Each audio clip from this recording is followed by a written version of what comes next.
Hello बच्चों, बहुत बहुत गुड मॉर्निंग। आई होप कि आपकी जो क्रैश कोर्स की कक्षाएं हैं वो बहुत बढ़िया चल रही होंगी और आप अच्छी तरह से रिवीजन कर रहे होंगे। सभी को बहुत गुड मॉर्निंग है। चलो बेटा, अब हम लोग पादप जगत में आखिरी पादप जगत की बात कर लेंगे, जिम्नोस्पर्म्स की। एज शैवाल हमने देख ली, ब्रायोफाइट्स हमने देख लिए, टेरिडोफाइट्स। अब हम किसकी बात करेंगे बच्चों? आज जिम्नोस्पर्म्स की। सही बात। अब पहली चीज, हम जिम्नोस्पर्म्स की बात करें तो पहला शब्द जो आपको ध्यान में आना चाहिए वो जिम्नोस्पर्म्स के लिए क्या है?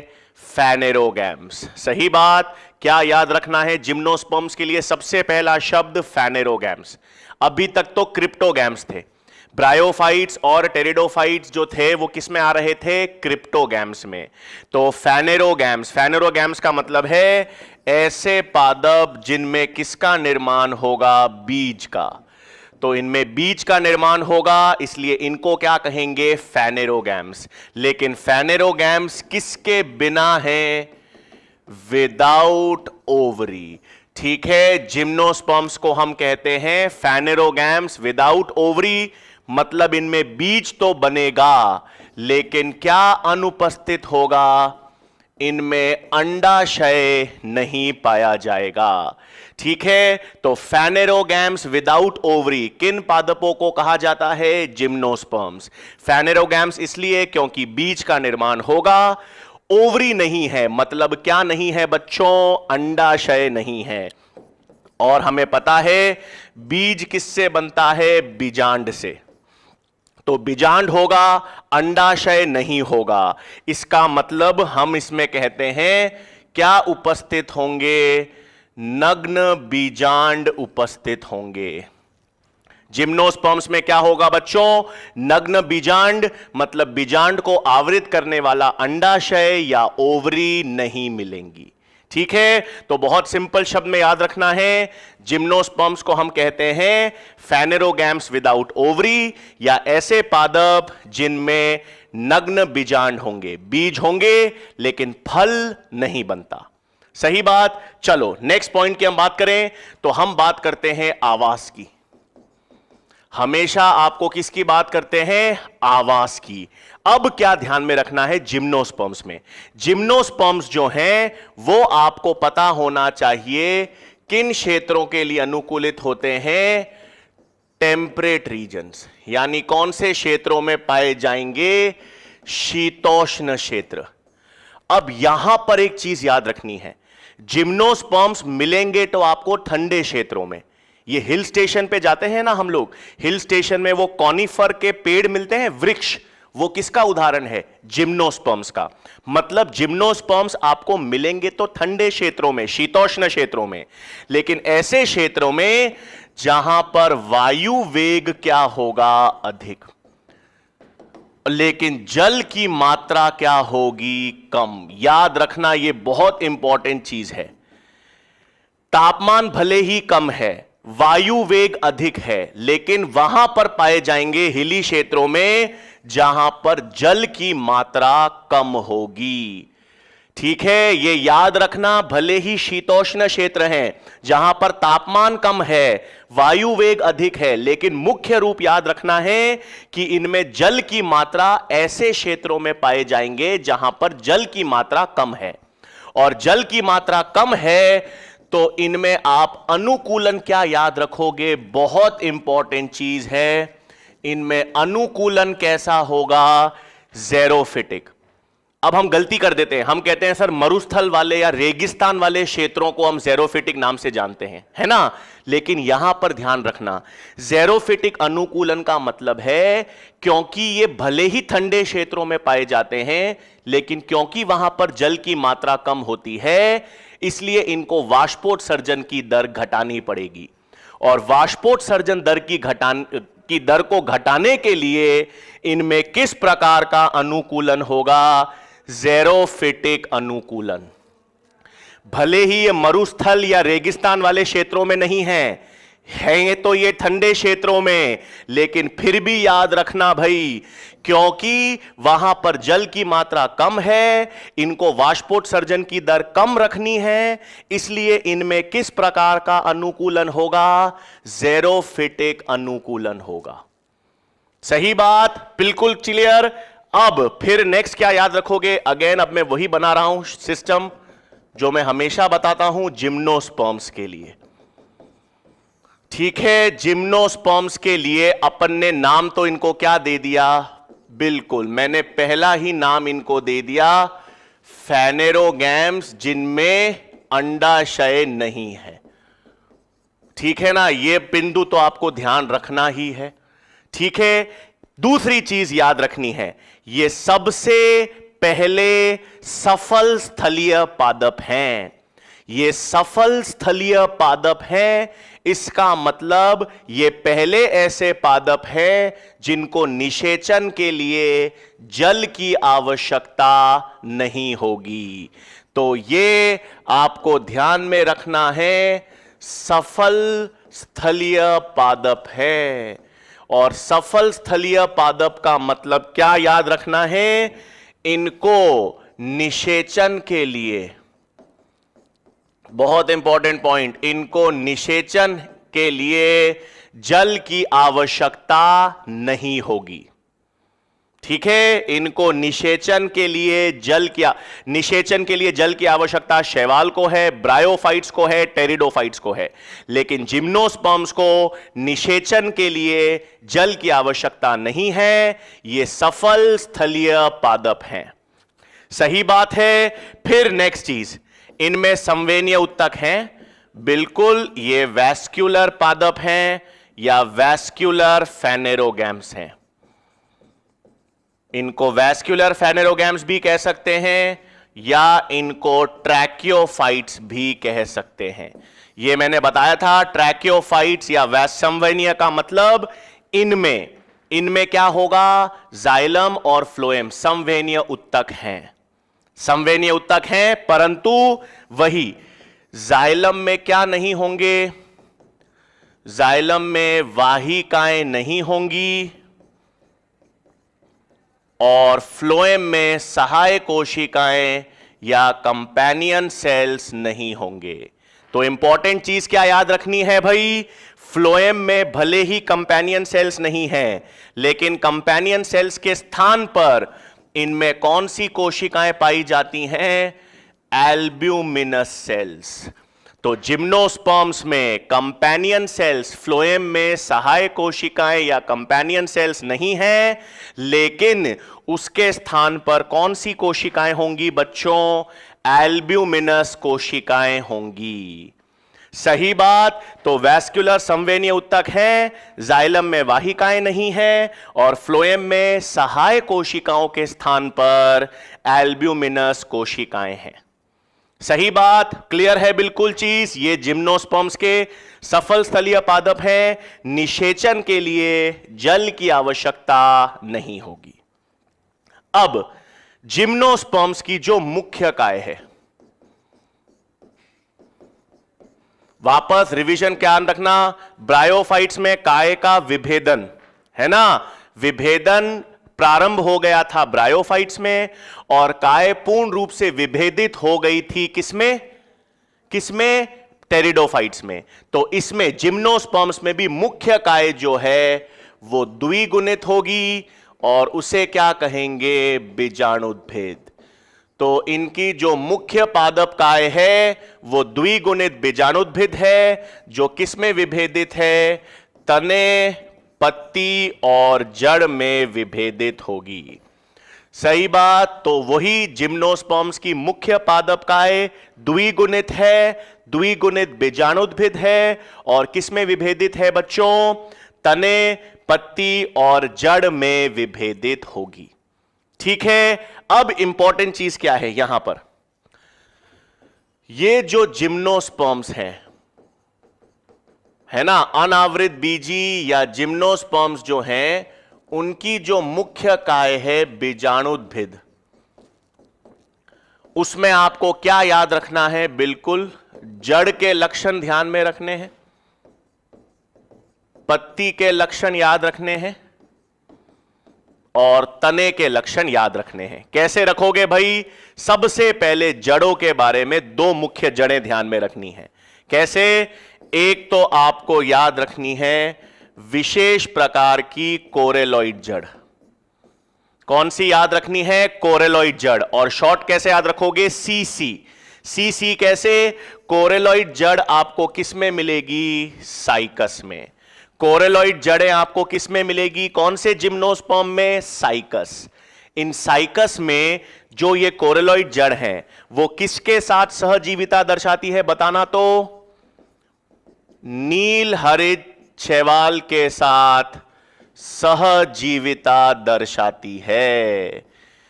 सही बात। तो साइकस में याद रखना, साइकस में कौन सी जड़ें हैं बच्चों? कोरेलॉइड जड़ें हैं। ये कोरेलॉइड जड़ें जो हैं वो किसके साथ सहजीविता दर्शाती हैं? नील हरित शैवाल। और ये नील हरित शैवाल किसमें काम करती हैं? नाइट्रोजन स्थिरीकरण में। ये जो नील हरित शैवाल है ये किसमें काम करेगी बच्चों? नाइट्रोजन स्थिरीकरण में कार्य करेगी। सही बात। तो पहला उदाहरण। दूसरा उदाहरण आपको कौन सी जड़ें याद रखनी है? बिल्कुल सही, माइकोराइजा की जड़ें। कौन सी याद रखनी है? माइकोराइजा की जड़ें। ये हम बहुत बार देख चुके हैं। ये किस पादप में मिलेगी? पाइनस में। तो पाइनस में जो माइकोराइजा जड़ है वो किसके साथ? ये हम बहुत बार देख चुके हैं, कहक कवक के साथ सहजीविता दर्शाती है। और कौन सी कवक होती है भाई? वंश कौन सा होता है? ग्लोमस वंश वाली कवक जो है वो माइकोराइजा में सहजीविता दर्शाएगी। तो जड़ के दो प्रमुख उदाहरण याद रखने हैं आपको। कौन कौन से याद रखने हैं? कोरेलॉइड जड़ जो साइकस में मिलेगी, माइकोराइजल जड़ जो पाइनस में मिलेगी। ये तो बात हो गई जड़ों की। फिर आपको याद रखना है पत्ती। अभी मैंने आपको बताया कि ये जो पादप हैं, इन पादपों में कौन सा अनुकूलन देखा जाता है? अभी हमने देखा था कि जिम्नोस्पर्म्स भले ही ठंडे क्षेत्रों में रहते हैं, है ना, भले ही ठंडे क्षेत्रों में रहते हैं, लेकिन क्योंकि वहां पर जल की कमी है इसलिए उनमें ज़ेरोफिटिक अनुकूलन पाया जाता है। तो वो ज़ेरोफिटिक अनुकूलन जिम्नोस्पर्म के कौन से भाग में देखने को मिलेगा? पत्तियों में या लीव्स में? बहुत इंपॉर्टेंट है, याद रखना। इनमें जो ज़ेरोफिटिक अनुकूलन है वो कौन से भाग में मिलेगा? पत्तियों में। कैसे मिलेगा भाई? सबसे पहले तो इनके पत्तियां जो हैं वो नीडल आकार की होगी, है ना, वो नीडल आकार की पतली सी होगी ताकि उनका क्षेत्रफल कम हो सके। और कम क्षेत्रफल का मतलब है वाष्पोत्सर्जन हानि भी कम हो सके। सही, नीडल जैसी होगी। दूसरा, उसके बाद एक वैक्स की कवरिंग होगी, क्यूटिकल। क्यूटिकल एक वैक्स रूपी परत है जो वाष्पोत्सर्जन की दर को कम कर देती है। और तीसरा, इनमें भीतर की ओर धसे हुए रंध्र होंगे। धसे हुए रंध्रों को हम संकन स्टोमेटा कहते हैं। तो धसे हुए रंध्र, क्यूटिकल और नीडल आकार की पत्तियां, ये सब ऐसे ज़ेरोफिटिक अनुकूलन है जो वाष्पोत्सर्जन की दर को कम कर देते हैं। और ये ज़ेरोफिटिक अनुकूलन आपको किस में मिलेंगे? जिम्नोस्पर्म। और जिम्नोस्पर्म्स में भी किस भाग में? पत्तियों वाले भाग में। क्लियर चीज? फिर आते हैं तने। तने आपको याद रखना है दो तरह के हैं, ब्रांच्ड और अनब्रांच्ड। ब्रांच्ड यानी शाखित आपको किस में मिलेगा? पाइनस। और अनब्रांच्ड जो है वो आपको किस में मिलेगा? सेड्रस में। ठीक है, तो तने दो प्रकार के हो सकते हैं, शाखित और अशाखित। शाखित तने आपको पाइनस में मिलेंगे और अशाखित तने आपको सेड्रस में मिलेंगे। तो अपन ने किसकी बात की? जिम्नोस्पर्म्स के मुख्य काय की। जिम्नोस्पर्म्स की जो मुख्य पादप काय है वो द्विगुणित है, जिसे बीजाणुद्भिद कहते हैं। सही बात। और ये बीजाणुद्भिद जो है वो जड़ पत्ती और तने में विभेदित है। दो विशेष प्रकार की जड़ें ध्यान में रखनी है, कोरेलॉइड और माइकोराइजा। पत्तियों में ज़ेरोफिटिक अनुकूलन ध्यान में रखना है, और तने जो हैं वो शाखित और अशाखित ध्यान में रखने हैं। सही बात, क्लियर। फिर देखो, आपको फिर जिम्नोस्पर्म्स में और क्या याद रखना है? तो आपको याद रखना है सारे के सारे जिम्नोस्पर्म्स। अब जिम्नोस्पर्म्स में क्या बनेगा भाई? जिम्नोस्पर्म्स में बीज बनेंगे, और बीज बनने के लिए आवश्यकता क्या थी? विषम बीजाणुता। सही बात। तो सभी जिम्नोस्पर्म्स में याद रखना है, सभी के सभी जिम्नोस्पर्म्स जो हैं वो क्या दर्शाते हैं? विषम बीजाणुता। सारे के सारे जिम्नोस्पर्म आपको पता होना चाहिए विषम बीजाणु होंगे या हेटेरोस्पोरस होंगे। तो सारे जिम्नोस्पर्म्स विषम बीजाणुता दर्शाते हैं या हेटेरोस्पोरस होंगे। कोई भी जिम्नोस्पर्म सम बीजाणुता नहीं दर्शाता, तभी तो वो बीज बना सकते हैं। पहली चीज। दूसरा लक्षण, लगभग सभी के सभी जिम्नोस्पर्म्स क्या होते हैं? द्विलिंगाश्रयी या डाइशियस। द्विलिंगाश्रयी या डाइशियस का मतलब क्या है भाई? कि नर पादप और मादा पादप अलग अलग हैं। मतलब नर लैंगिक अंग और मादा लैंगिक अंग जो हैं, ठीक है, नर लैंगिक अंग और मादा लैंगिक अंग जो हैं वो नर और मादा लैंगिक अंग अलग अलग पादपों पर मिलेंगे। नर पादप अलग होगा, मादा पादप अलग होगा। जिम्नोस्पर्म्स क्या होंगे? डाइशियस। लेकिन इसमें अपवाद ध्यान रखना है। क्या ध्यान में रखना है बच्चों? अपवाद ध्यान रखना है। क्या अपवाद याद रखोगे भाई? क्या अपवाद याद रखोगे आप? अपवाद याद रखोगे पाइनस। पाइनस जो है वो आपको ध्यान होना चाहिए, क्या होगा? मोनोइशियस। एग्जाम्पल सबसे इंपॉर्टेंट है, पाइनस एकमात्र ऐसा जिम्नोस्पर्म है, पाइनस एकमात्र ऐसा जिम्नोस्पर्म्स है जो क्या होंगे? मोनोइशियस। मतलब पाइनस में एक ही पादप में नर और मादा लैंगिक अंग एक ही पादप में मिलेंगे। सही बात। तो पाइनस एक अपवाद है, क्योंकि पाइनस में नर और मादा लैंगिक अंग एक ही पादप पर मिलते हैं। तो जिम्नोस्पर्म्स में पाइनस तो अपवाद है, बाकी सभी जिम्नोस्पर्म्स में नर और मादा लैंगिक अंग अलग अलग पादपों पर होंगे। नर पादप अलग होगा, मादा पादप अलग होगा। ठीक है भाई। तो पाइनस क्या हो गया? उभयलिंगी या बाइसेक्सुअल, जिसे हम कहते हैं मोनोइशियस। ठीक है। तो सभी जिम्नोस्पर्म्स विषम बीजाणुता दर्शाएंगे और क्या होंगे? डाइशियस। कौन सा पाइनस या कौन सा जिम्नोस्पर्म डाइशियस नहीं होता, वो आपको ध्यान में रखना है, पाइनस। क्लियर भाई। अब जीवन चक्र की बात करें। ठीक है, अब हम किसकी बात करेंगे? जिम्नोस्पर्म्स में जीवन चक्र की। अब जिम्नोस्पर्म्स क्या हैं सुन लो। जिम्नोस्पर्म्स जो हैं वो डाइशियस हैं, मतलब नर और मादा पादप अलग अलग हैं। मतलब नर बीजाणुद्भिद और मादा बीजाणुद्भिद अलग अलग होंगे। बनाए कैसे? तो यहां पर मैंने एक तो लिख लिया नर बीजाणुद्भिद। क्या लिख दिया बच्चों मैंने?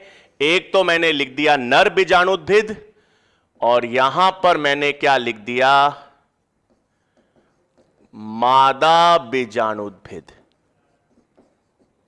ठीक है भाई। नर और मादा बीजाणुद्भिद अलग अलग हैं। ये 2n अलग, ये 2n अलग। सही बात। नर पादा अलग है और पादप अलग है। ठीक है भाई। अब नर बीजाणुद्भिद और मादा बीजाणुद्भिद में फर्क देखो। नर बीजाणुद्भिद का मतलब है ये ऐसे पादप हैं जो किसका निर्माण करेंगे? लघु बीजाणु का, है ना। नर बीजाणुद्भिद का मतलब है वो किसका निर्माण करेंगे भाई? वो लघु बीजाणु का। तो लघु बीजाणु का निर्माण किस में होगा? वो लघु बीजाणु धानी में होगा। और जो लघु बीजाणु धानी है वो किस तरह की पत्तियों पे मिलेंगे? वो ऐसी पत्तियों पे मिलेंगे जो लघु बीजाणु बनाएंगी। उन्हें क्या कहेंगे? लघु या माइक्रोस्पोरोफिल्स। और वो सारी माइक्रोस्पोरोफिल्स इकट्ठी होकर क्या बनाएंगी? शंकु। और कौन सा? नर शंकु। तो नर बीजाणुद्भिद में आपको याद रखना है, आपको क्या मिलते हैं? नर शंकु, या जिसे हम कहते हैं मेल कोन्स। ये भी 2n है। अब जो नर शंकु होंगे, इधर ध्यान देंगे, नर शंकु में कौन सी पत्तियां हैं? नर शंकु में कौन सी पत्तियां हैं बच्चों? नर शंकु में मिलेंगी आपको माइक्रोस्पोरोफिल्स। नर शंकु में आपको कौन सी पत्तियां मिलेंगी? माइक्रोस्पोरोफिल्स। इनमें आपको क्या मिलेंगे? लघु बीजाणुधानी। क्या मिलेंगे भाई? लघु बीजाणुधानी। और इनमें क्या होगा? मियोसिस, अर्धसूत्री विभाजन। और अर्धसूत्री विभाजन से किसका निर्माण होगा? लघु बीजाणु का। किसका निर्माण होगा बच्चों? लघु बीजाणु का। तो क्या हो रहा है? ध्यान देंगे भाई, हम बात कर रहे थे नर बीजाणुद्भिद की। नर बीजाणुद्भिद का मतलब है उसमें आपको क्या मिलेंगे? नर शंकु। नर शंकु मतलब ये सारी उन पत्तियों का समूह है जिसमें लघु बीजाणु बनते हैं। तो उन पत्तियों को कहेंगे माइक्रोस्पोरोफिल्स। इनमें कौन सी धानी होगी? लघु बीजाणु धानी, जिसमें मियोसिस से क्या बनेंगे? लघु बीजाणु या माइक्रोस्पोर। सेम सिस्टम मादा बीजाणुद्भिद के लिए बना दो। यहां पर आपको क्या मिलेंगी? मादा शंकु, है ना। यहां पर हमको क्या मिलेगा बच्चों? मादा शंकु या फीमेल कोन्स। उनमें कौन सी पत्तियां होंगी? गुरु बीजाणु या मेगास्पोरोफिल्स। कौन सी पत्तियां मिलेंगी बच्चों? मेगास्पोरोफिल्स। इन पर आपको क्या मिलेंगे? गुरु बीजाणुधानी, है ना। गुरु बीजाणुधानी, जिसको हम क्या कह सकते हैं? ओव्यूल्स, या जिसको आप और किस नाम से जानते हो? बीजांड। और इनमें मियोसिस होगा। इनमें मियोसिस होगा। और इनमें मियोसिस से क्या बनेंगे? गुरु बीजाणु। इनमें आपको याद रखना है बच्चों, मियोसिस से क्या बनेंगे? गुरु बीजाणु। ठीक है भाई। तो क्या याद रखना है? नर बीजाणुद्भिद से क्या बना दिया अपन ने? लघु बीजाणु या एन। और मादा बीजाणु से या मादा बीजाणुद्भिद से क्या बना दिया? गुरु बीजाणु। सही बात। अब एक मिनट सुनो। तो यहां पर मेरे पास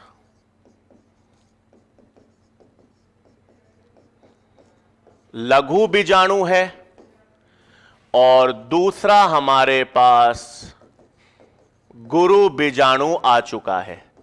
सही बात है। अब याद है ये अपन ने विषम बीजाणु टेरिडोफाइट्स में भी देखा था।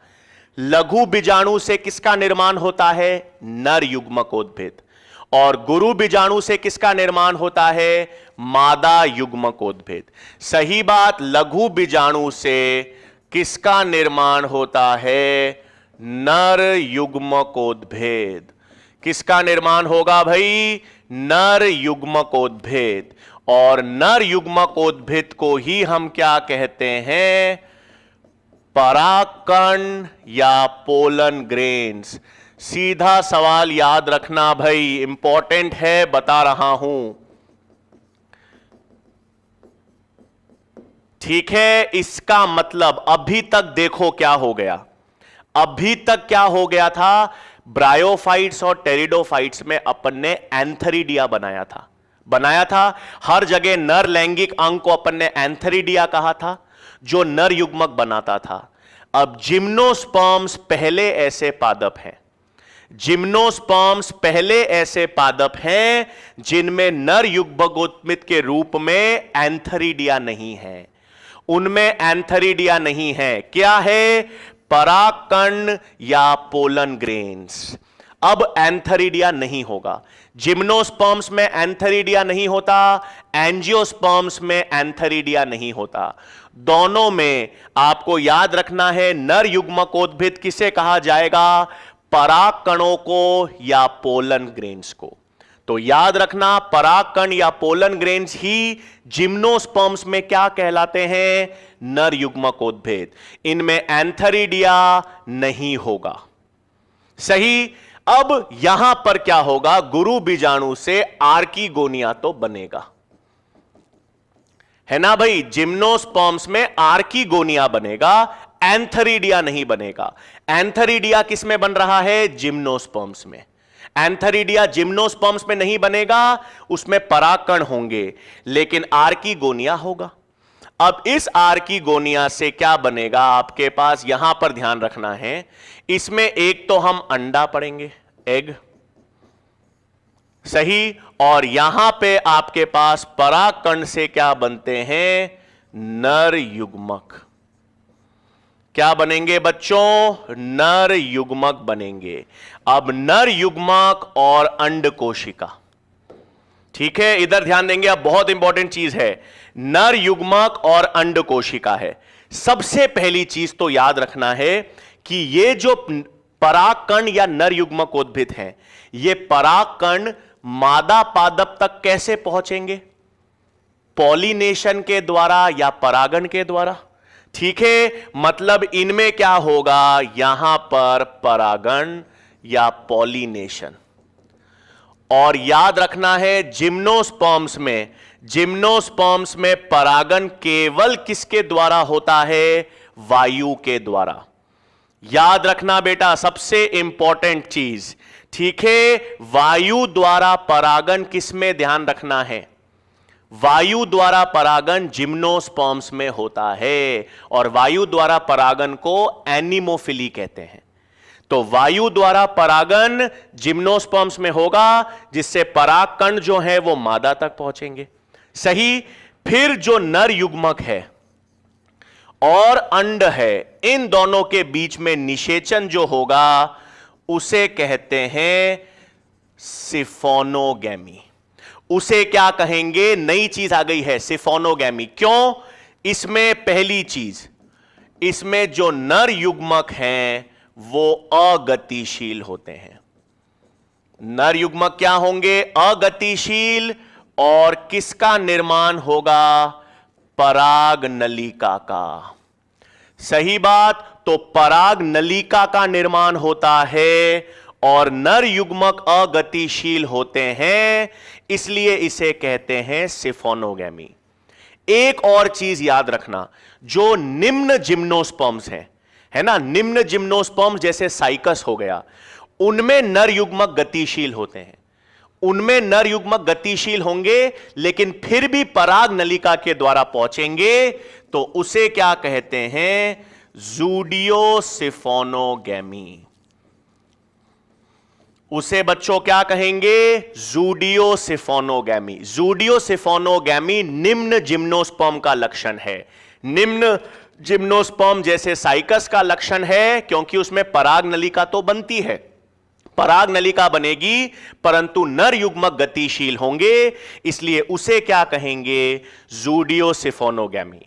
जो उच्च जिम्नोस्पर्म है, उच्च जिम्नोस्पर्म्स में नर युग्मक अगतिशील होंगे और पराग नलिका के माध्यम से अंडे तक पहुंचेंगे, उसे क्या कहेंगे? सिफोनोगैमी। और यहां से फिर आपके पास क्या बन जाएगा? जाइगोट। जाइगोट से क्या बनेगा? भ्रूण, और विकास हो जाएगा। सही बात। यानी ये जो चक्र है, इस चक्र को, जो जिम्नोस्पर्म का चक्र है, इस चक्र को हम क्या कहेंगे बच्चों? डिप्लॉन्टिक चक्र। ठीक है। जिम्नोस्पर्म्स, ध्यान देंगे भाई, हम बात कर रहे हैं जिम्नोस्पर्म। जिम्नोस्पर्म की चक्र क्या है? डिप्लॉन्टिक। अब आप बोलोगे सर डिप्लॉन्टिक क्यों है? यहां पे तो अगुणित संरचनाएं भी बन रही हैं। अगणित संरचनाएं या अगुणित संरचनाएं जो हैं, युग्मकोद्भिद जो है वो अत्यधिक हासित या रिड्यूस्ड है और उसका कार्य केवल युग्मक बनाना है। तो अत्यधिक रिड्यूस्ड या हासित क्या होता है? युग्मकोद्भिद, और उसका काम केवल युग्मिक निर्माण तक सीमित है। इसलिए हम अनावृत बीजी या जिम्नोस्पर्म्स के जीवन चक्र को क्या कहेंगे? डिप्लॉन्टिक। इसलिए उसे क्या कहेंगे? डिप्लॉन्टिक कहेंगे। तो देखो, इस पूरे चार्ट के हिसाब से आप ध्यान क्या रखोगे?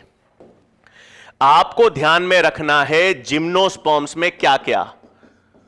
पहली बार जिम्नोस्पर्म्स में क्या हो रहा है? देखो भाई, सबसे पहली चीज तो आपको याद रखनी है, इसमें नर युग्मकोद्भिद है ना। इसमें नर युग्मकोद्भिद कौन सा होता है बच्चों? परागकण। परागकण या जिसे हम कहते हैं पोलन ग्रेन्स। सबसे पहला अंतर तो याद रखना है कि जिम्नोस्पर्म्स में नर युग्मकोद्भिद क्या कहलाएगा? परागकण कहलाएगा। इसमें एंथरीडिया नहीं है, पहली चीज। दूसरी चीज याद रखना है, इसमें भ्रूणपोष बनेगा, है ना। भ्रूणपोष को हम अंग्रेजी में कहते हैं एंडोस्पर्म, लेकिन भ्रूणपोष निषेचन से पहले बन जाता है, ठीक है। तो भ्रूणपोष जो है वो निषेचन से पूर्व बन जाएगा, इसलिए उसका गुणन स्तर क्या होगा? एन या अगुणित। याद रखना, बहुत इंपॉर्टेंट है। जिम्नोस्पर्म्स और एंजियोस्पर्म्स दोनों में भ्रूणपोष या एंडोस्पर्म बनता है, और दोनों में अंतर क्या है? आवृत बीजियों में या एंजियोस्पर्म्स में जो भ्रूणपोष है वो निषेचन के बाद बनता है ना। त्रिसंलयन पढ़ते हैं अपन, ट्रिपल फ्यूजन, उससे बनता है। इसलिए आवृत बीजियों में उसका गुणन स्तर 3n होता है एंजियोस्पर्म्स में, लेकिन जिम्नोस्पर्म्स में भ्रूणपोष का निर्माण निषेचन से पूर्व हो जाएगा, इसलिए उसका गुणन स्तर क्या होगा? n। याद रखना, गलतियां हो जाती है। पाइनस, साइकस, इनके भ्रूणपोष आए तो भ्रूणपोष को 3n मत कर देना। भ्रूणपोष क्या होगा बच्चों? n होगा। याद रखना, n होगा, 3n नहीं करना है, ठीक। नेक्स्ट अंतर क्या ध्यान रखोगे? जिम्नोस्पर्म्स में, जिम्नोस्पर्म्स में वायु द्वारा परागन होगा, और वायु द्वारा परागन को अपन क्या कहते हैं? एनिमोफिली, ठीक है। वायु द्वारा परागन को क्या कहेंगे? एनिमोफिली। इसमें उदाहरण भी आता है, आपको याद है सल्फर वर्षा।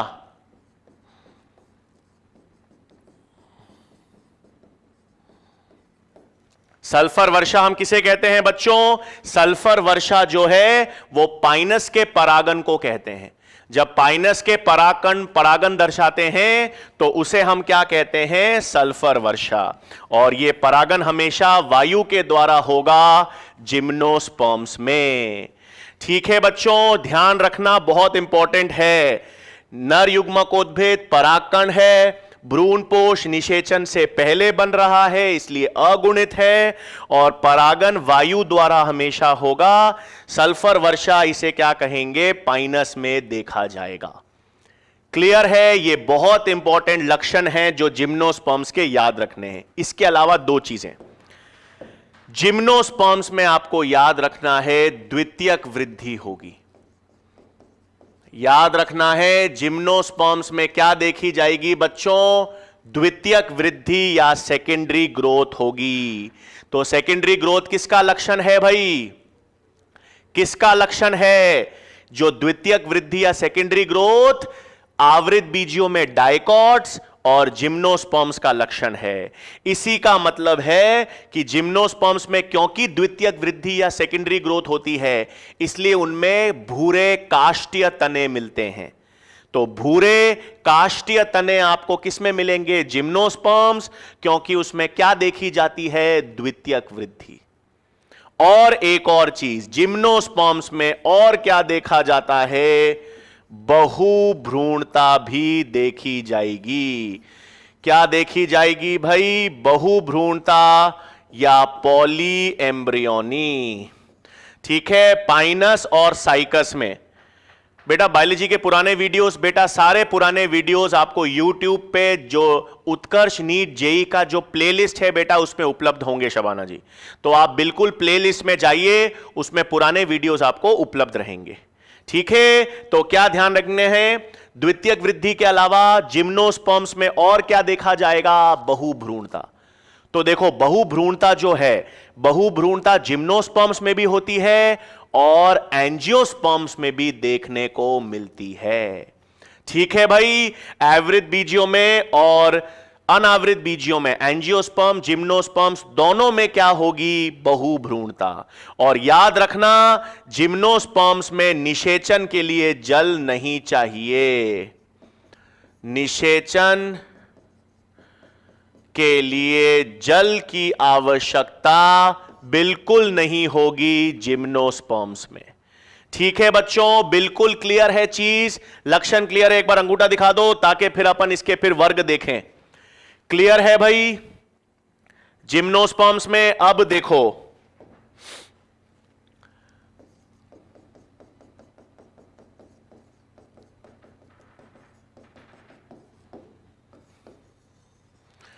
ठीक है बच्चों, अब ध्यान देंगे। अब जिम्नोस्पर्म्स में अपन प्रमुख रूप से, है ना, जिम्नोस्पर्म्स में हम मुख्यतः 3 वर्गों में इनको विभाजित कर देते हैं। ठीक है बच्चों, किसमें, जिम्नोस्पर्म्स में। क्या क्या ध्यान रखोगे, इधर ध्यान देंगे।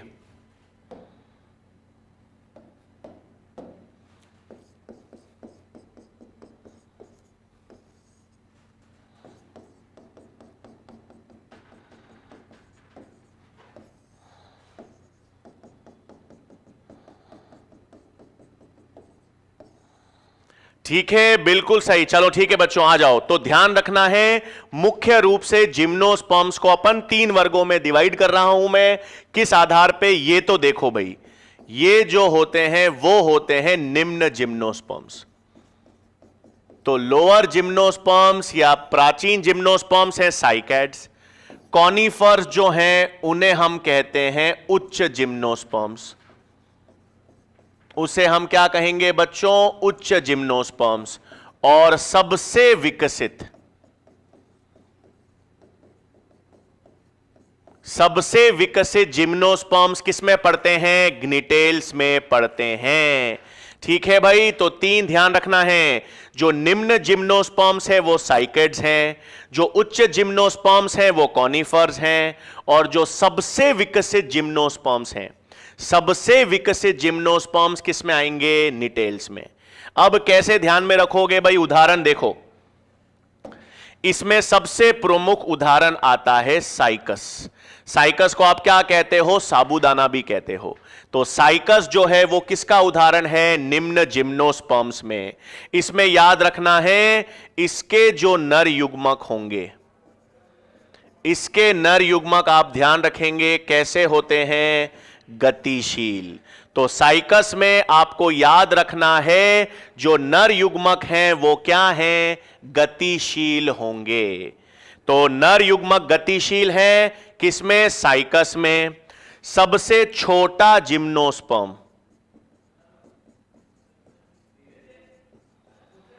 है ना, सबसे छोटा जिम्नोस्पर्म जो होता है वो कौन सा है बच्चों, वो है जामिया पिग्मिया। सबसे छोटा जिम्नोस्पर्म कौन सा होता है, जामिया पिग्मिया। तो साइकस, जामिया पिग्मिया, ये सब निम्न जिम्नोस्पर्म्स में आएंगे।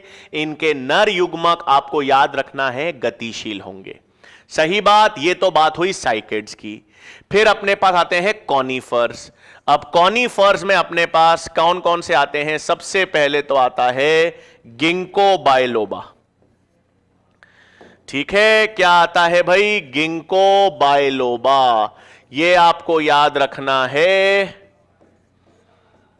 किसका उदाहरण है बच्चों, जीवित जीवाश्म का। तो कौन सा बड़ा जीवित जीवाश्म याद रखना है, गिंको बायलोबा। मैंने फिर बताया था बच्चों कि ये आरपीएमटी वाला सिस्टम अब याद रखने की जरूरत नहीं है कि किसके अंडाशय सबसे बड़े हैं, किसका नर युग्मक सबसे बड़ा है, अब वो नहीं पूछा जाता। कोई नहीं पूछने वाला नीट में आपसे कि किसके नर युग्मक सबसे बड़े हैं, सबसे छोटे हैं, किसका अंडाशय सबसे बड़ा, किसका बीजांड सबसे बड़ा, कोई नहीं पूछने वाला है। ठीक है। गिंको बाइलोबा क्या है? जीवित जीवाश्म का उदाहरण। कौन सा टेरिडोफाइट अपन ने पढ़ा था जीवित जीवाश्म में? याद है, साइलोटम अपन ने पढ़ा था। ठीक है। गिंको बाइलोबा किसका उदाहरण है? जीवित जीवाश्म का। इसके अलावा अपने पास पाइनस है ना, पाइनस भी किसका उदाहरण है? कॉनिफर। पाइनस की एक जाति होती है, कौन सी? पाइनस जेरार्डियाना। उससे आपको चिलगोजा के बीज प्राप्त होते हैं। तो चिलगोजा के बीज आपको किससे प्राप्त होते हैं बच्चों? पाइनस की जेरार्डियाना जाति से प्राप्त होते हैं। अब इसमें याद रखना है सबसे बड़ा जिम्नोस्पर्म रेडवुड ट्री होता है, जिसे हम क्या कहते हैं? सेकोया। ठीक है, ये एनसीईआरटी में दे रखा है। तो ये सबसे बड़ा जिम्नोस्पर्म है। सही बात बच्चों। तो सबसे बड़ा जिम्नोस्पर्म जो है वो कौन सा है? रेडवुड ट्री या सेकोया। इसमें एक एंडेमिक जाति याद रखनी है आपको। कहां रखूं मैं? यहां पे लिख देता हूं। यहां पर एक आपको जाति याद रखनी है जिम्नोस्पर्म की, मेटासेकोया। मेटासिकोया जो है यह आपको पता होना चाहिए, एक एंडेमिक जाति है। एंडेमिक जाति का मतलब है एक विशेष भौगोलिक क्षेत्र में ही मिलती है और कहीं नहीं। चाइना वैली जो है उसमें आपको कौन सी जाति मिलती है? जिम्नोस्पर्म की, मेटासेकोया। ठीक है। उसके अलावा सेड्रस जो है वो भी किस में पाया जाएगा? कॉनिफर में। ठीक है भाई। तो ये किसके एग्जाम्पल हो गए? कॉनिफर्स। फिर आपको ध्यान में रखना है सबसे विकसित जिम्नोस्पर्म। सबसे विकसित जिम्नोस्पर्म कौन से हैं भाई? निटेल्स। सबसे विकसित है मतलब यहां पर आपको ध्यान में रखना है कि इनके जाइलम में आपको क्या मिलेंगी? वाहिकाएं। सही बात। तो आपको याद रखना है सबसे विकसित जिम्नोस्पर्म जो निटेल्स हैं उनमें जाइलम में क्या मिलती हैं? वाहिकाएं मिलती हैं। और इसके उदाहरण कौन कौन से हैं? ग्नेटम, इफेड्रा और वेलविस्चिया। ठीक है। तो तीन प्रमुख उदाहरण आपको किसके याद रखने हैं? निटेल्स के, जो सबसे विकसित जिम्नोस्पर्म है। सबसे विकसित जिम्नोस्पर्म के जाइलम में आपको क्या मिल जाएगा? वाहिकाएं। और इनमें उदाहरण क्या हो गया? ग्नेटम, इफेड्रा और वेलविस्चिया। इनके जाइलम में आपको क्या मिलेंगी? वाहिकाएं मिल जाएंगी। ठीक है भाई। चलो, क्लियर है बिल्कुल चीज। तो अपन ने क्या बात कर ली बेटा? जिम्नोस्पर्म्स की बच्चों। ठीक है। वापस आखिरी में शॉर्ट में क्या याद रखना है? जिम्नोस्पर्म्स के बारे में सुन लेना। ठीक है। जिम्नोस्पर्म्स के बारे में क्या क्या शॉर्ट में याद रखना है? इधर ध्यान दे दो। कौन सी जीवन चक्र याद रखना? इनका जीवन चक्र कैसा है? डिप्लॉन्टिक चक्र है। जिम्नोस्पर्म्स का जीवन चक्र कैसा है बच्चों? डिप्लॉन्टिक है, याद रखना। दूसरा लक्षण याद रखना, ये सभी क्या हैं? विषम बीजाणु दर्शाते हैं। सब के सब क्या दर्शाते हैं? विषम बीजाणुता, सारे जिम्नोस्पर्म्स। तीसरा याद रखना, इनमें जो भ्रूणपोष बनेगा वो भ्रूणपोष क्या होगा? एन या हैप्लॉइड होगा। भ्रूणपोष कैसा होगा जिम्नोस्पर्म्स में? हैप्लॉइड होगा। फिर क्या याद रखोगे इनमें परागकण जो है वो ही क्या कहलाएंगे? नर युग्मकोद्भेद। और इनमें जो है वायु द्वारा परागण होगा। वायु द्वारा परागण यानी एनिमोफिली। ठीक है। याद रखना, भ्रूण का निर्माण इनमें भी होगा, इसलिए इसे क्या कहेंगे? एम्ब्रियोफाइटा। फिर याद रखना इनमें निषेचन की प्रक्रिया किस प्रकार की होगी? सिफोनोगैमी। निषेचन की प्रक्रिया कैसी होगी? सिफोनोगैमी। सिफोनोगैमी का मतलब है इसमें क्या मिलेगा बच्चों? पराग नली का। इसमें किसका निर्माण होगा? पराग नलिका। इसका मतलब पराग नलिका का मतलब है निषेचन के लिए अब जल की आवश्यकता नहीं होगी। सही बात है। फिर आपको इसमें याद रखना है कि इनमें क्या देखी जाती है? द्वितीयक वृद्धि। इनमें क्या होगी? द्वितीयक वृद्धि देखने को मिलेगी। और उसके साथ साथ आपको याद रखना है इनमें और क्या देखा जाएगा? बहुभ्रूणता देखी जाएगी। तो ये सब लक्षण आपको किस में ध्यान में रखने हैं? जिम्नोस्पर्म्स में। डिप्लॉन्टिक, विषम बीजाणुता, हैप्लॉइड अगुणित भ्रूणपोष बहुत इंपॉर्टेंट है। परागकण होगा नर युग्मकोद्भेद, वायु द्वारा परागन है, और ये सब लक्षण आपको ध्यान होने चाहिए। ठीक है, अब सुन लो। ठीक है, तो अपन ने ये सारे पादप जगत तो देख लिए, क्लियर भी हो गया। अब सुनो क्या ध्यान में रखना है और कैसे करना है चीजें। जब अपन जीवन चक्र एक देखो, जब पादपों में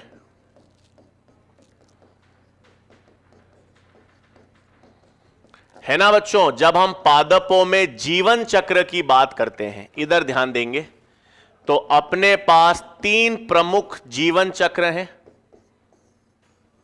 हैप्लॉन्टिक,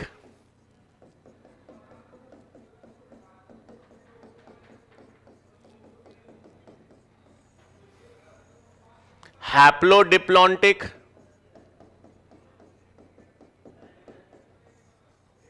और डिप्लॉन्टिक। ठीक है ना? पादपों में आपको ध्यान में रखना है, बिल्कुल सही। ठीक है, आपके पास 3 तरह के जीवन चक्र हैं। उदाहरण तो पता ही हैप्लॉन्टिक में। हैप्लॉन्टिक जीवन चक्र आपको पता होना चाहिए, अधिकांश जो शैवाल हैं। ठीक है, अधिकांश जो शैवाल हैं वो जीवन चक्र कौन सा दर्शाएंगी?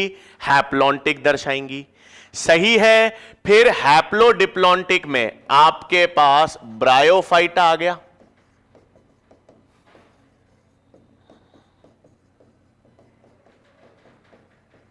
टेरिडोफाइटा आ गया। उसके अलावा कौन सी शैवाल? Polysiphonia, kelps. पॉलीसाइफोनिया और कैल्प्स ये जो शैवाल हैं, और एक्टोकार्पस, है ना? पॉलीसाइफोनिया, कैल्प्स और एक्टोकार्पस कैसा चक्र दिखाएंगी? हैप्लोडिप्लॉन्टिक। और डिप्लॉन्टिक जीवन चक्र में आपके पास फ्यूकस आएगी, उसके अलावा जिम्नोस्पर्म्स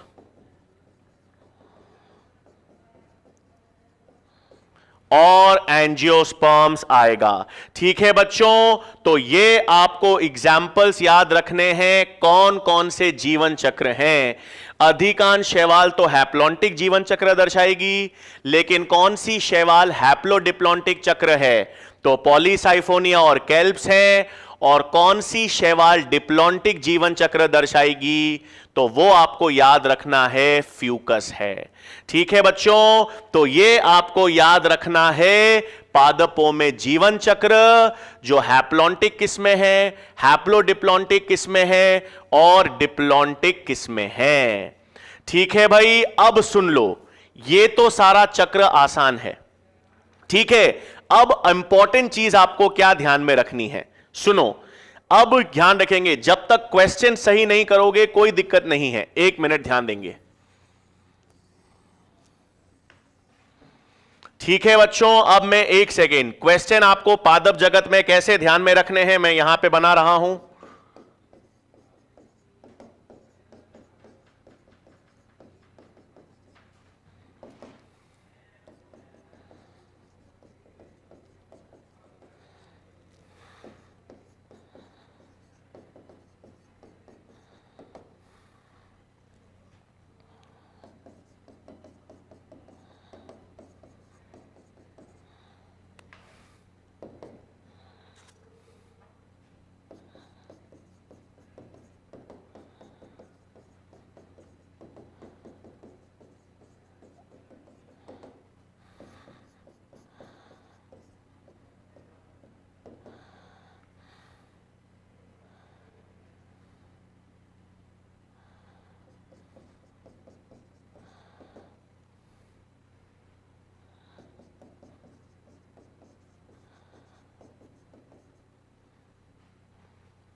ठीक है बच्चों, अब इधर ध्यान देंगे। ठीक है, अब यहां पर ध्यान रखना है बेटा, क्या क्या चीजें आपको ध्यान में रखनी है। जब तक अगर ये जो मैं क्वेश्चंस आपको करा रहा हूं, अगर ये सारे क्लियर हैं और अगर इसके जवाब आप दे पा रहे हैं तो ये चैप्टर क्लियर है। और यहां पर ध्यान रखना है क्या क्या है। पहला क्वेश्चन ध्यान देंगे बच्चों। पहला क्वेश्चन मैं आपसे बोल रहा हूं, मुझे आपको बताना है इनमें से कितने पादप हैं, इनमें से कितने पादप हैं जिनमें विषम बीजाणुता देखी जाएगी। ठीक है, आपको यह बताना है कितने ऐसे पादप हैं जिसमें विषम बीजाणुता,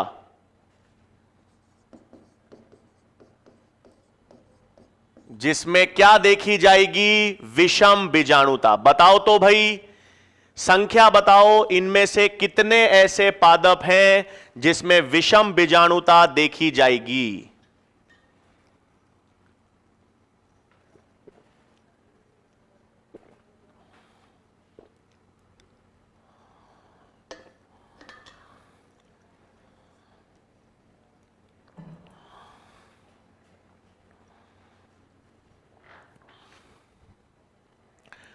अब इस सवाल को देखो भाई, आपको पता है विषम बीजाणुता किन में देखी जाती है।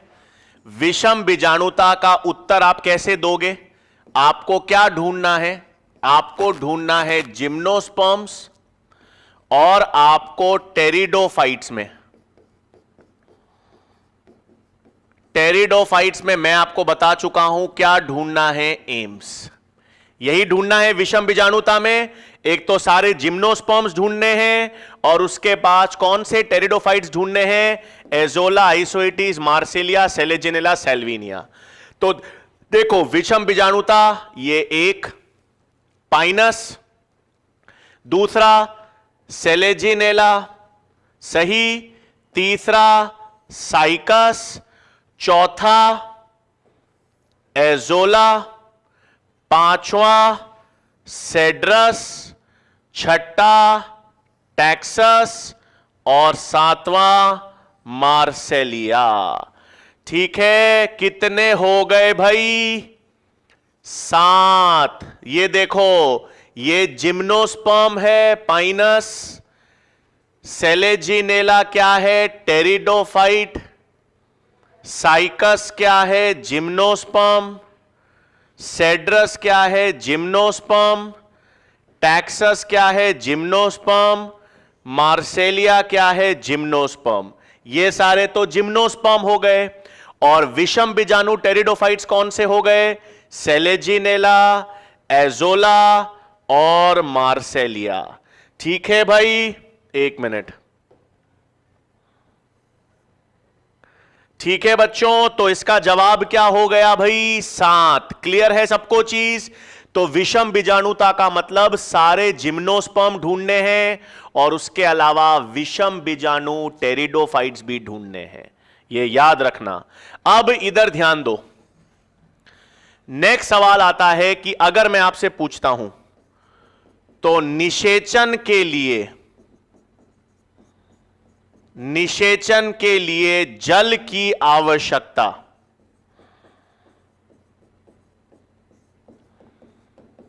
कितने पादपों को होगी। अब यह बताओ बेटा, टैक्सस से एक एंटी कैंसर ड्रग टैक्सोल मिलती है। ठीक है, अब इधर ध्यान देंगे, नेक्स्ट प्रश्न ध्यान दो। निषेचन के लिए कितने पादप इनमें से हैं जिनमें आपको जल की आवश्यकता होगी, बताओ तो, बताओ तो। निषेचन के लिए जल की आवश्यकता कितने को है।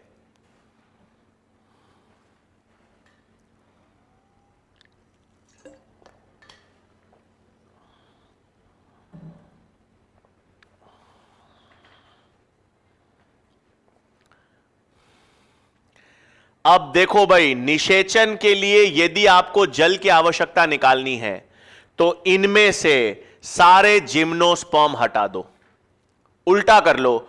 निषेचन के लिए जल की आवश्यकता जिम्नोस्पर्म को नहीं है, बाकी सबको तो है।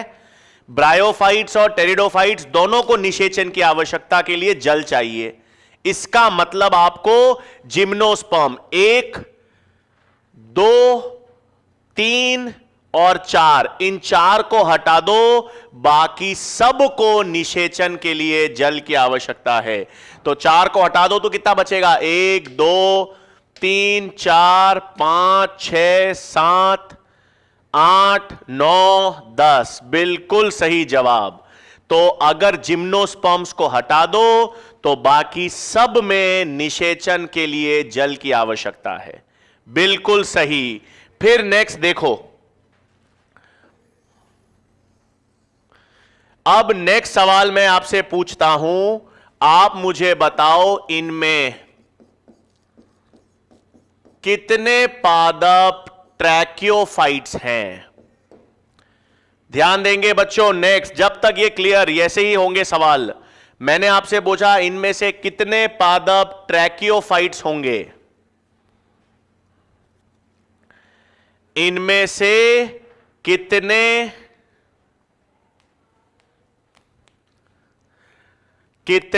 ट्रैकियोफाइट्स होंगे? ट्रैकियोफाइट्स बताना तो।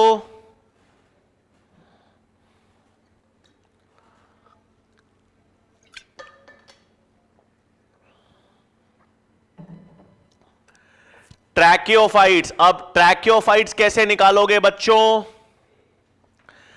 ट्रैकियोफाइट्स का मतलब जिनमें संवहनीय उत्तक हैं, है ना? ट्रैकियोफाइट्स का मतलब क्या है बच्चों? जिनमें संवहनीय उत्तक हैं। तो संवहनीय उत्तक कहां से आते हैं? टेरिडोफाइट से।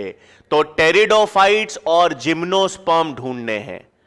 तो या तो टेरिडोफाइट और जिम्नोस्पर्म दोनों ढूंढ लो, या ब्रायोफाइट्स को हटा दो। सही बात। तो कौन को हटा दो? देखो ब्रायोफाइटा कहां कहां है? ये रिक्सिया ब्रायोफाइटा है, मर्केंशिया ब्रायोफाइटा है 2, फ्यूनेरिया है और स्फेगनम है। इनको हटा दो। ब्रायोफाइट्स को हटा दो तो टेरिडोफाइट और जिम्नोस्पर्म सारे के सारे क्या होंगे? ट्रैकियोफाइट्स। तो ट्रैकियोफाइट्स में आपको क्या ढूंढना है? ट्रैकियोफाइट में आप टेरिडोफाइट्स और जिम्नोस्पर्म्स ढूंढ लो इसमें। सही बात। यहां पर इस चार्ट में ट्रैकियोफाइट का मतलब ही किसको ढूंढना है? टेरिडोफाइट्स को और जिम्नोस्पर्म्स को। किसको नहीं, या किसको हटा देना है? बिल्कुल, किसको हटा दोगे भाई? ब्रायोफाइट्स को हटा देना, इस तरह से। अब इसमें एक और चीज है, ठीक है? इसमें आपसे पूछ ले, अब यहां पर एक आखिरी में आपसे पूछ लिया जाए नॉन वैस्क्यूलर, या आपसे पूछ लिया जाए असंवहनीय क्रिप्टोगैम्स कौन से हैं? ठीक है, अब ध्यान देंगे। अगर यह पूछ लें आखिरी में कि असंवहनीय क्रिप्टोगैम्स, तो यहां पर किसको ध्यान में रखना है? ब्रायोफाइट्स को। ठीक है बच्चों, तो तैयारी ऐसी ही करना। पादप जगत में 2 से लेकर 4 प्रश्न नीट में आएंगे, और वो तभी सही कर पाओगे जब ऐसे बॉक्स में आप उदाहरण लिखोगे और फिर लक्षणों के आधार पर उनको विभेदन कर पाओगे। ठीक है बच्चों, तो आशा करता हूं पादप जगत वाला जो सिस्टम है वो आपको क्लियर हो गया होगा। ठीक है, अगले हफ्ते मिलेंगे अगले चैप्टर के साथ। धन्यवाद।